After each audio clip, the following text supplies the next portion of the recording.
Al-Shabaab's shadowy leader, Ahmed Abdi Godane, who goes by the title Emir, managed to realign the group's leadership. mootummaan biltsiginnaa godin shababaa nazuwaay dugdaa gaar boraaroo jedhamirra roobi darba haleella xiyyaara tolchuu maddeen gabaasan murni biltsiginnaa haleella diroonii fi qilleensaatiin kutaala oromiyaa akka keessa godha jiruun namoota nagaadha jala jeeseen immoo himata bilisummaa oromootii ye'uun ingidaatti santee yeroo ammaa haleella diroonii fi humna qilleensaa kutaalee oromiyaa garaagaraa keessatti raawwataa jiraachuu kan ibsa bilisummaa oromoo haleellaa qilleensarraan raawwatamaa jiru kanaan namoonni nagaa hedduun ajjeefamaa jiraachuu beeksise. Lamiin Eertiraa yakka daddabarsa namoomaatiin shakkame yeroo dheeraaf barbaadamaa ture. Walta'iinsi mootummaa Keeniyaa, Neezerlaandii, poolisii Interpooliitiin Naayiroobii to'atamuu dubbatamaa kanallee santee. Kaaba Itoophiyaa naannoo Amaaraatiif lixa Tigraayitti lollii bifaaraan gaggeeffamaa jiraachuun dhaga'ama. Afgaanistaan hanga Itoophiyaa, Maayinamaar qofa osoo hin taane Sooriyaa, Yemeniif Maalii dabalatee kutaalee addunyaa hawaraannu kurkeessa fooyya'insi fiduufin hojjedhaa waada United Nationitti Abrahaam Birruu dabalat qaba. Maayinaamar, Afgaanistaan, Itoophiyaa fi Suudaan unkurama haaraatti seenan. Loltooti koofiyyaa cuquliisaa Blue Helmet ka ergama nagaaf UN bobbaase gariin lubbuu dhaban gariin immoo qaamaa hir'atanii jiru. Oduu alaatiin Keeniyaa fi Suudaan irratti xiyyeeffatan haleella milishooti Al-Shabaab Keeniyaa kutaa bulchiinsa Limmuu irra ganam kan godhaniin namooti jajjeefaman. Ijjeecha finciltoota Kaartuum mormuun aangoo gadlakkis muummichi ministeer Suudaan Abdalla Hamdok uummata biyyattii akka jajjaba faarsuun qabsoota akka jabaatan dhaamee jira bal'inaan irra dubbaan AMAJJII 2022 guyyaa wiixaati guutuun oduu qabnu akka ittaanu dhiyaata.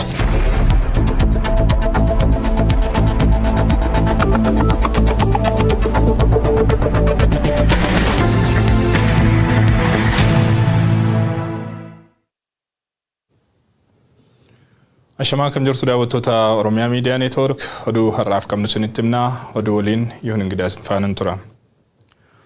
Kutaalee Oromiyaa garaagaraatti lolli waraana bilisummaa Oromoo fi waraana biltsiginnaa gidduutti deemuu jiraachuun ibsame.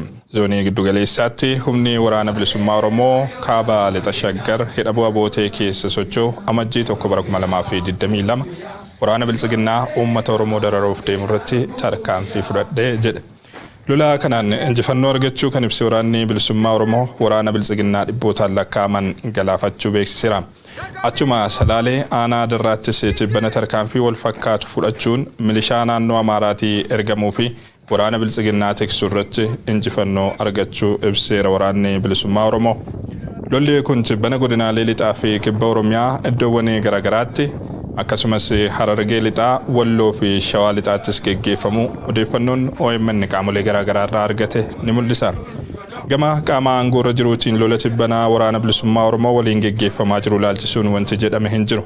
Jiraattonni OMN quunname gama isaaniin iddoowwan eeramanitti lolli geggeeffamaa turuu nuuf mirkaneessan. Mootummaan tibbanaa gara lixa Oromiyaatti humna guddaa bobbaasaa jiraachuus ibsan. Gama biroon lixa Oromiyaatti waraanni bilisummaa Oromoo fi waraanni bilisummaa Gambeellaa humna haaraa waloon leenjisan eebbisiisaniiru. Humni jajjabee fi waraana bilisummaa Gambeellaa haaraan eebbaaf qaqqaban milkaa'ina qabsoo fi gumaachaa taasisaniin cinatti hariiroo jaarmiyaalee lameenii fi uummattoota lameenii kan cimsan ta'uun ibsameera. Kana duras deeggarsa waraana bilisummaa Oromootiin humni waraana bilisummaa Gambeellaa lixa Oromiyaatti leenji'ee eebbifamuun ni yaadatama. Oromia, sigo wareegama keenaa lubbuu biyyaa. Lartaan bineeltuut! Jijji! Damee jabamaltoo waan laafifesu gore wormu gwaa mirteetu diyaaleya uumama nomnee jarabulanga falbumako. Godina Shawaa Bahaa aanaa Zuwaay Dugdaa gaara Booraa irratti roobii darbe haleellaan xiyyaaraa bosona Booraa jedhamu irratti raawwatame. Haleellaan kun kan raawwatame bosonni Booraa fi gaarreen Saallaa jedhaman dawoo waraana bilisummaa Oromooti jedhamuun haleelamuu akka hin oolle himu jiraattonni. Haleellaa marsawwan sadii kanaan lubbuu namaa fi beeyladarraa miidhaan gahee akka hin jirre jiraattonni OMN itti himaniiru. Haa ta'u malee bosonni haleellaan kun irratti raawwatame hangi murtaa'ee abiddaan manca'uun dhagahameera. Naannawaa kanatti hawaasni loon kumaatamaan handaaraa gaarreen Saallaan kan oolfatu yoo ta'u yeroo ammaa loon garas bobbaafachuu fi sochiin garasitti taasifamu dhaabbachuun dubbatamaa jira.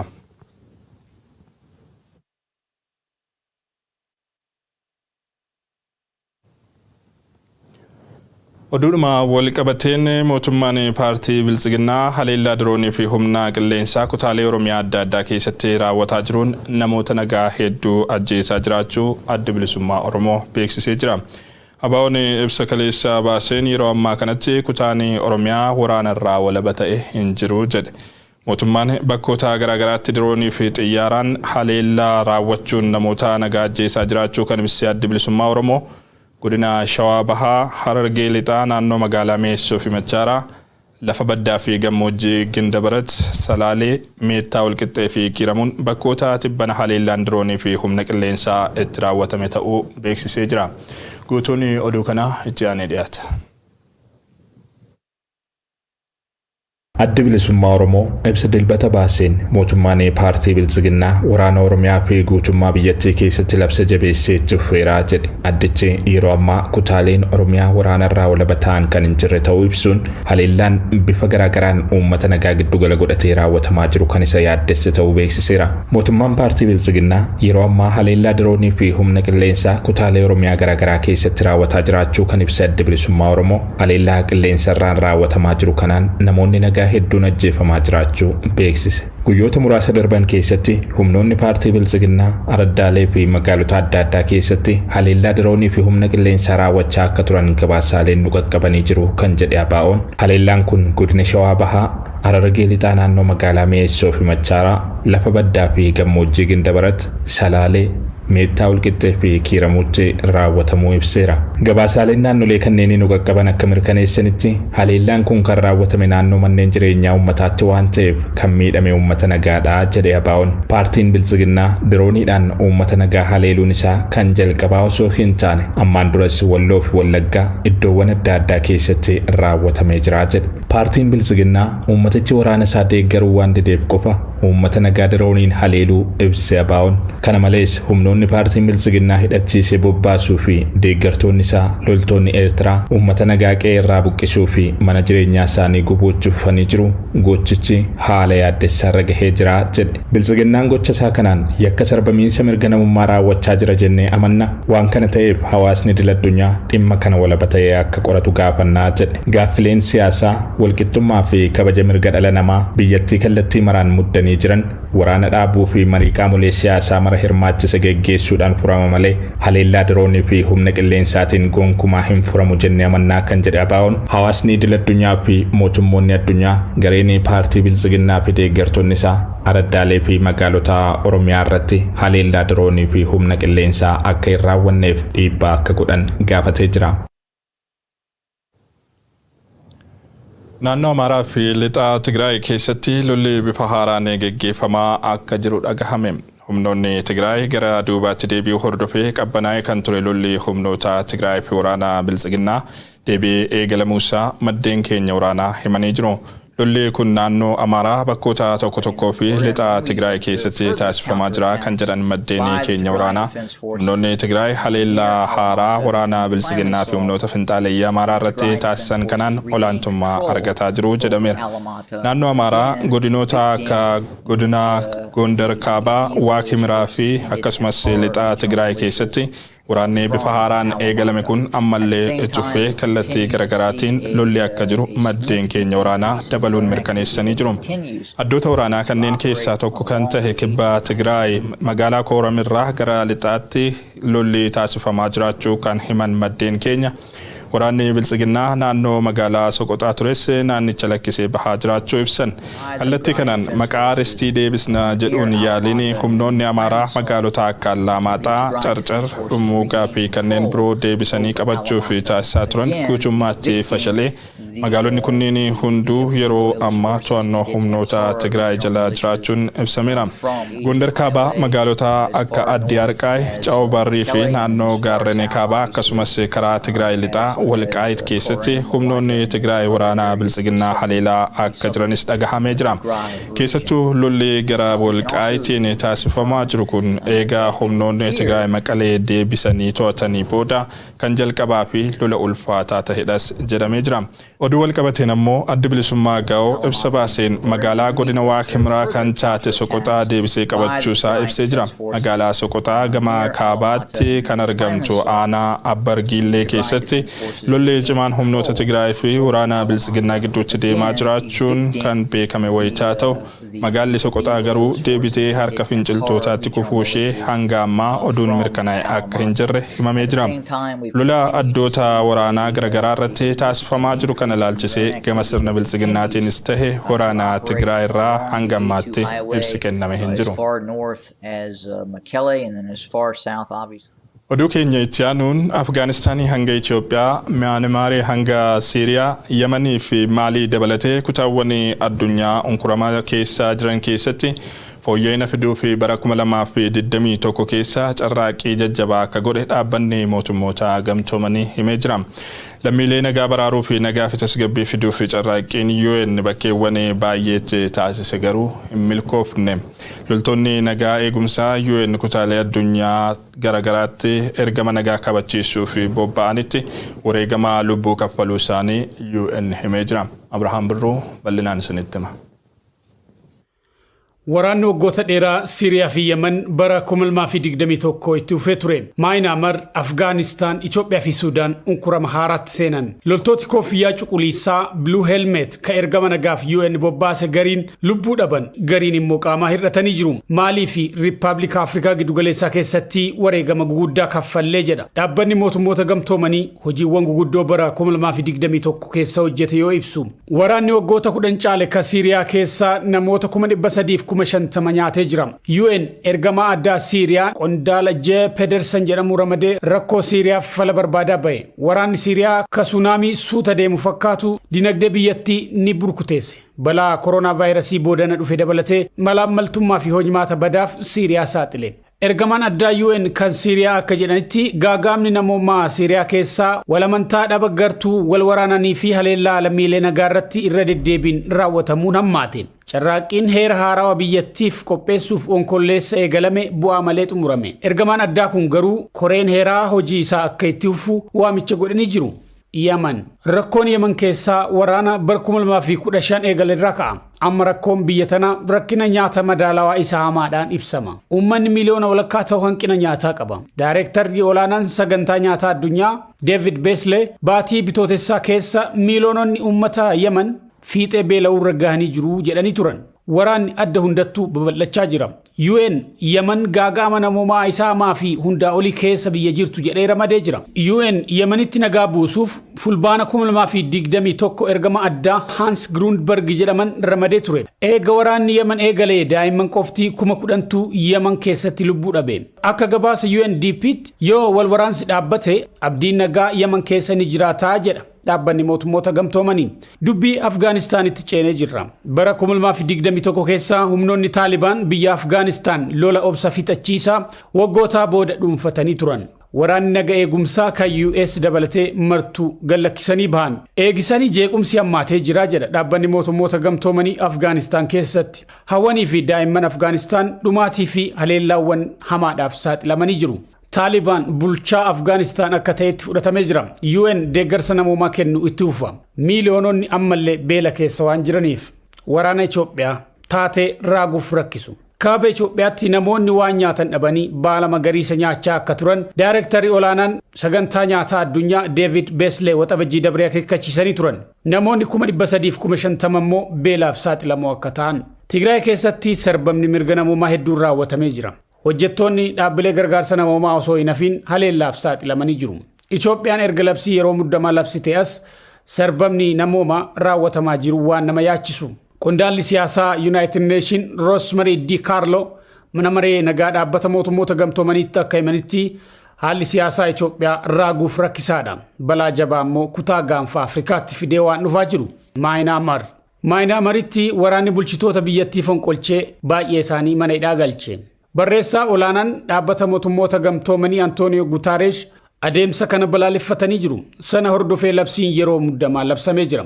Hiriironni mormii walirraa hin cinne Maayinaamaritti bahamanii jiru. Hidhaa fi ajjeechaa baay'eetu raawwatame. Haalli Maayinaamar keessaas naannawa sanaaf balaa qabaa jedha ergamaan addaa UN ka Maayinaamar Kiristiin Shiraaner Bergner. Maalitti carraaqqiin jaarsummaa dhaabbata mootummoota gamtoomaniitiin nagaa buusuuf godhamee bu'aa buusuu hin dandeenye. Maaliin unkuramatti kan seente fonqolcha mootummaa bara 2020 keessa raawwatame booda. Biyya Afrikaa kutaa Sahel keessaa Maaliin addunyaarraa lafa loltoota nagaa eegumsaa dhaabbata mootummoota gamtoomaniif hundaa ol hamtuu taatedha. Irra caalaan loltoota UN ergama nagaaf Maalitti bobba'anii wareegamanii jiru. Haga ammaa loltooti nagaa eegumsaa UN 200 Maalii keessatti lubbuu dhabanii jiru. Baay'een isaanii immoo qaamaa hir'atanii jiru. Biyya tanatti lammiileen 400,000 sababa wal waraansaan yoo buqqaan miiliyoona 4,700 kan ta'an immoo gargaarsa namooma barbaadu. Akka gabaasa UN ka 2021 kanatti kutaaleen addunyaa unkurama keessa jiran hedduudha. Carraaqqiin nagaa buusuu bakkeewwan baay'eetti godhame nagaa buusuu hin dandeenye. Oduu keenya itti aanuun ministeerri muummee Sudaan Abdallaa Hamdook aangoo gadi lakkisuun isaanii dhagahame. Abdallaa Hamdook waliigaltee dhiyoo tana humna waraanaa onkoloolessaa keessa isaan fonqolchee ture waliin taasisan mormuun namoonni hiriira bahan ajjeefamuu hordofe aangoo gadi lakkisuuf murteessuun isaanii beekamee jira. Biyyattiin balaa hamtuu keessa akka hin seenne gochuuf hangan danda'u yaalus hin milkoofne jedhan Hamdook aangoo gadi lakkisuuf murteessuun isaaniis rakkoo jabduudha jedhamaa jira. Guyyoo Waariyoo irraa dhageessu. I've decided to return your trust to you and announce to you my resignation. Ilmaaf intalti biitiyya ce'umsisuudhaan ka jalqabdan akka xumurtaniif aangoo gad lakkise jeera. Murannoo walabummaaf haqummaa mirkaneessuuf qabdaniin jabdu sanii boone. Warraaqsam godhuu jirtan kanaan fuulduri keessan if ta'u shakki tokkollee hin qabu. Aangoonaan hin beekinaa. Muummichi ministeer Suudaan Abdalla Hamdook jedhe. Suudaan dubbiin ammallee waan taatiin fakkaatu. Barreeffam fuul yuutuubii waajjira muummichi ministeera rammaxanfamu miidiyaaleen akka CNN fi Aljazeeraan fa mirkaneessin jedhaniin duree waraan biyyattii Jeneraal Abdul Fattah al-Burhaan dhiirsimuna Abdalla Hamdook waan abdi kutachiis fakkaataa jedhu wanni AMAJJII sarare kaasu barbaadu akka waliigaltee bar 2019 mootummaa ce'umsisuudhaan hoogganuuf aangoon kennamte ture. Fakkeenyummaa gaariin biyyatti ceesisuuf yaalii tolchullee gambiraatiin murannoo waan hin jirreef milkeessuu hin dandeenye jedha Hamdook. Guyyoottan sadiin dura jeefamu finciltoo Suudaan mufataa kan godarbat koomitee waldaa doktoroo Suudaan ragabaat. Let the people decide who will take and hold the reins of power. Mormi uummata tanaanno ji'oota sadii oliif godhama jirtu lammiileen kaartuun bulchiisi waraana kan gad lakkisuun mootummaa siviiliitiif baalli dabarsa gaafachaa turan waliigaluu dadhabanii wal goobuu kaan waraanaaf mootummaa siviilii Hamdookiif al-Burhaan biyyattii Umar al-Bashir Suudaan wal dhabu muummichi ministeera loltooti budduusiteettiin dhaabachuun eegee gad lakkeef kaartuum dabalatee mormi uummata taguutu biyyattii keessa godhamteen angammaan namooti 57 caalayyoo jeefaman dhibbi afur wal madaa'uun qondaaltota hedduulleen hidhamur deddeebiin gabaasaa ture. Hundreds of people continue to protest against the power grab despite a violent response by security forces. Aangorra fonqolfamee hidhamee naannoo tokkootiin duub jechuun dhumji sadaas bar 2021 keessan gookka deebi muummeen ministeer Suudaan kun Hamdook waliigaltee haaraa gaafas godhamteen aangoo deebi fudhatuuti malee tokkummaa war siviilii hawagga lamaan duris kaadhimeef beekamtiin kenni jechuusa BBC'n gabaas. Dr. Abdallah Hamdook of Manchester University nama gan 65 bar 2019 irra jalqabuun biyyoolaa Itoophiyaa Suudaan bulchaa ture. Muummichi ministeer Suudaan 15 ta'uu wagga lama keessa waraanaan kokkaafam dhiirsimuun Abdallah Hamdook barnoota ammayyaa kanallee akka dansa soomee jedhu. Dhaabbati biyyoota gamtoomanii baankii guddina Afrikaa facuuf dabalate bakka baay'ee waan hojjetu hojjateef CV'n isaalleen gabbo fakkaat wiixaton kololees barkum lamaaf diddami tokko fonqolchi mootummaa kanaannoman isaa godhameen barcuma jala butanii uddulla foraansiisuun ittiin dhaabata ji tokkoon duuban goddeebi ji lamalla donguutiin kuno nagadhaamatee jedhu. Abdallah Hamdok announced his resignation on Sunday following political deadlock and mass protest. Addunyaan fonqolfamu Hamdok jabeessite mormurratti argamte uummati biyyatti akkas gamtaan Afrikaa dhaabbati biyyoota gamtoomaniitiif gamtaan Awurooppaallee uummata hirqabachuun dure waraana kana dhuu jiran fonqolfamu mootummaa barree Umar al-Bashir hordofuun Suudaan waliin tokkummaa dansa jaarrachuuf karoorfanne turre taatullee dabi mootummaa waraana kun uummataaf biyyatti irraan ga'uu jirna yaachise jedha jette Ameerikaan haali deemuu jiru kun dhaabbachuu baannaa walitti dhufeenyi Suudaan waliin qabnu dukkan bacaqi ganna jechuun akeekachiif Suudaan barkum lamaaf 19 keessallee bulcha isaanii hawagga dheeraa Umar al-Bashir karaa wal fakkaatuun angorra hagaggeessiti yommuu ta'u fonqolfamuun Hamdok waggoottan sadii keessa marslammeessoof Suudaanii ta'uun gaafa Afrikaatiif rakkoo jabduu jedhu Itoophiyaa fi Eertiriyaa Soomaliyaa fi Suudaan biyyoottan gaafa Afrikaa cuuf sabab sabdummaa bulchoota isiitiin qiyaamaa biyyi lafa taatetti fufuu jirti jedhu. General Abdel Fattah al-Burhan says he took power to help Sudan's transition to democracy. Lammiin Eertiraa yakka daddabarsa namootaan shakkame yeroo dheeraa fi barbaadamaa ture walta'iinsa Keeniyaa, Neezerlaandisii fi Interpooliin Keeniyaatti to'annoo jala ooluun dhagahame. Namni Yohaannis Abeetaa jedhamu kun yakka daddabarsa namootaa dubartootaa fi daa'imman dabalatee namoota hedduu karaa seeraan alaa gara Yuurooppitti godaansisuun barbaadamaa ture. Namni kun lammummaa Neezerlaandis kan qabu ta'uun wal qabatee biyyi Neezerlaand yakka raawwateef bara 2017 irraa eegaltee barbaadaanii turte. Namni biyya Eertiraa yakka namoota daddabarsuutiin barbaadamaa ture kun Keeniyaa keessa dhokatee jiraachuu odeeffannoo waajjira giddugaleessaa Interpool kan Heegitti argamurraa muddee 10 Keeniyaa qaqqabe hordofee qindoomina qondaalota Neezerlaandisii fi Keeniyaa akkasumas gargaarsa Interpooliin poolisiin Keeniyaa nama kana muddee 16 bara 2021 to'annoo jala oolchuun muddee 25 bara 2021 ammoo Neezerlaandiif dabarfamee kennamuu Interpool ibsee jira. Yohaannis Abeetaa yoo xiqqaate opereeshinii namoota seeraan ala godaansisuu marsaa 4 raawwatame kan namoonni karaa seeraan alaatiin Eertiraa irraa gara Yuurooppitti ittiin ceesifaman keessatti adda durummaan qooda fudhateera kan jedhu gabaasichi yakka kanaaf hidhaan hanga waggaa 8 kan isa eeggatu ta'uu ibse. Namoonni yakka daddabarsa namootaa irratti hirmaatan maallaqa argataniif malee nageenya namoota godaansisaniif xiyyeeffannoo homaatu hin kennanii kan jedhu gabaasni kun hedduun sababa isaaniitiin balaarraa bu'aa jiraachuu yaadachiisa. Yakki kun malaamaltummaa hanga shororkeessummaatti yakkoota jiraniin kan wal qabatu ta'uus yaadachiisuun yeroo ammaa dhimmicha fi xiyyeeffannoo addaa kennee madda isaa gogsuuf hojjetaa jiraachuu namoota daddabarsa dhala namaa irratti bobba'an adda baasuun adamsuu irratti kan argamu ta'us Interpool beeksisee jira. Oduu keenya xumuraatiin Keeniyaa kutaa bulchiinsa Laamuutti haleellaa garee hidhattoota Al-Shabaabiin raawwatame jedhameen namoonni 6 ajjeefaman. Haleellaan kun kan raawwatame wiixataa ganama magaalaa galoo galaanaa Soomaaliyaan waldaangessitutti ta'uun ibsamee jira. Guyyoo Waariyoo gabaasa dabalataa akkatti aanutti qopheesseera. Country's war on terrorism after a new spate of attacks by Al-Shabaab militants. Keeniyaa kutaa bulchiinsa Lamuutti haleella gareen hidhattoota Al-Shabaab goot jedhanii namooti ajjeefaman. Haleellaan kun wiixata ganama naannoo Eedwin dhumaan jeeba akka godhamu yoo taatu dhimma kanaan wal qabate namoota dhuman kanaan alallee manneen hedduun qaqaariyuu poolisii biyyattii waabeffachuuf miidiyaaleen balbaloomsan. Haleella magaalaa Bugalaana irra godhamte jedhan tanaan duuba poolisiin jedhuutti Al-Shabaab namoota furma waliin gubdee tokko rasaasaan dha'uun tokko immoo waan qarqabaatiin kukkuttee jeeftee jedhu. Gareen shiftaa tumboson boonii hadaanga Soomaliyaaf Keeniyaa dawa godhachuun dhaaba kan hojjata jedhu koomishiinarii poolis godinicha Urunga Machaara warra nam fix jedhan kan to'achuuf carraaqii jiraachuu isaanii CGTN barreesse. The territorial Shabab controls in Somalia is shrinking.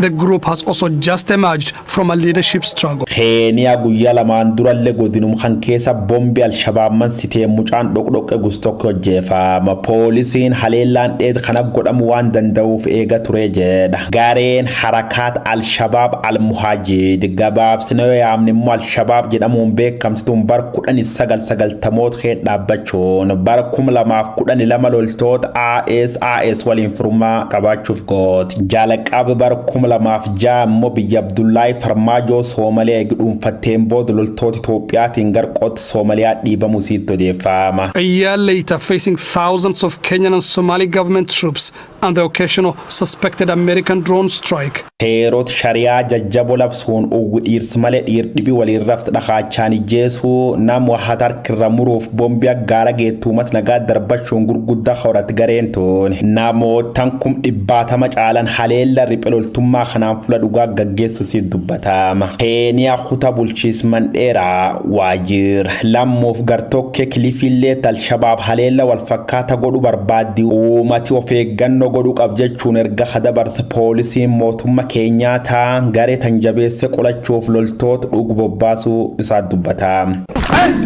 They say they will strike again. The question is where and when. Daawwattoota OMN Oduunii har'aaf qabnu kanneen turanii waan waliin turtaniif galatoomaa qophiileen keenyatti.